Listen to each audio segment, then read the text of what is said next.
Eu queria trazer aqui 2 pontos para a gente começar a entender o filme. O primeiro é a fala da personagem, da Jessica Chastain, que fala justamente isso. Existem 2 caminhos no mundo. O caminho da natureza e o caminho da graça, que pode se parecer, a alguma medida, contraditórios, e de fato é. A graça é justamente o caminho do amor, do serviço, que nós vamos detalhar aqui, também o da natureza, o caminho da força bruta, né? E como que isso vai acontecer no mundo? Bom, daí a gente traz, para entender o filme, o próprio título do filme, A Árvore da Vida, que remete também, por exemplo, com sua óbvia referência bíblica, a árvore do conhecimento do bem e do mal, que há no livro de Gênesis, com Adão e Eva, que representava o perfeito conhecimento da vida humana como um todo. E Adão e Eva, como nós também sabemos pela Sagrada Escritura, eles caem na tentação de tentar ser como deuses, né? Serei como deuses. E por meio desse momento nós temos ali um completo desequilíbrio na natureza humana entre essas 2 forças, entre bem e mal, ou como se fala hoje em dia o apóstolo São Paulo, faço o mal que não quero e não faço o bem que quero. Esse desbalanceamento entre nós é o que vai acontecer a partir desse momento. Esse desbalanceamento entre natureza e graça, que é o que o filme quer tratar como um todo. E como ele faz isso? Bom, o primeiro texto que aparece no filme, antes da fala da personagem da Chastain, é justamente do livro de Jó.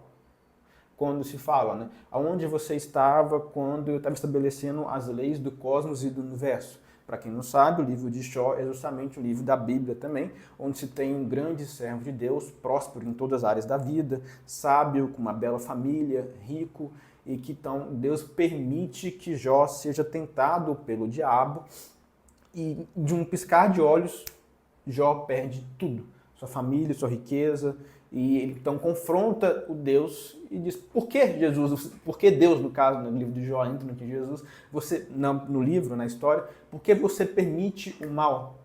Ora, é essa justamente também o mesmo drama da personagem da mãe, a figura da mãe, que é interpretada pela Jessica Chastain, não é?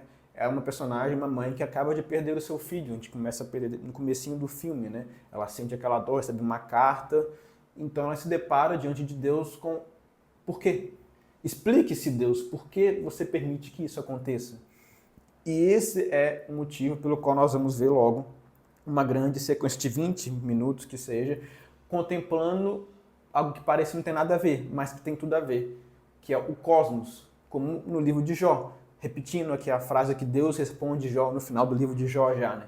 Aonde você estava quando eu estabeleci a criação do universo, né? As fundações do cosmos como um todo? Esse é o ponto. Nós temos que começar, para entender o problema da dor, da impotência humana, temos que começar a olhar para as coisas do modo como Deus olha, a contemplar então o universo e entender o quão insignificantes nós somos. E que Deus sabe muito mais do que nós mesmos, né? Essa é a ideia, como tudo, entender a criação do universo, e a partir disso, claro, nós vamos perceber como o filme vai então mostrar desde a criação do cosmos até a planeta Terra, como essas 2 forças, natureza e graça, vão se desenrolar na vida humana, no nosso planeta. Um exemplo bem claro, que já está já no comecinho do filme, alguns podem não entender ou acharem meio confuso, são os dinossauros, que representam justamente a força da natureza, a força bruta, né? O dinossauro mais fraco é dominado pelo mais forte, tem um pé que vem em cima do dinossauro, né? O outro dinossauro depois aparece morto, animais mortos, sei o que? A força da natureza nesse mundo. Forças que parecem contraditórias, né? Então nós temos lava encontrando água, então formam um vapor, formam uma coisa nova, né? Como um todo. A água que envolve, que é suave, versus a lava que é bruta, né? A natureza e graça que formam algo novo. E daqui a gente vai também depreender e perceber no filme que o convite, portanto, após os dinossauros, tem o Big Bang ou qualquer outros elementos, o meteoro também, tem a divisão celular, por exemplo, também, mostrando como a vida humana se desenvolve, e, claro, o ponto central do filme, que é entender, e nós temos ali uma família, que é a do Brad Pitt e da Jessica Chastain, que vão então plantar uma árvore no seu quintal. Então nós estamos convidados a contemplar e a perceber e a ver nessa história como a força da natureza e da graça vai se desenvolver em uma família comum.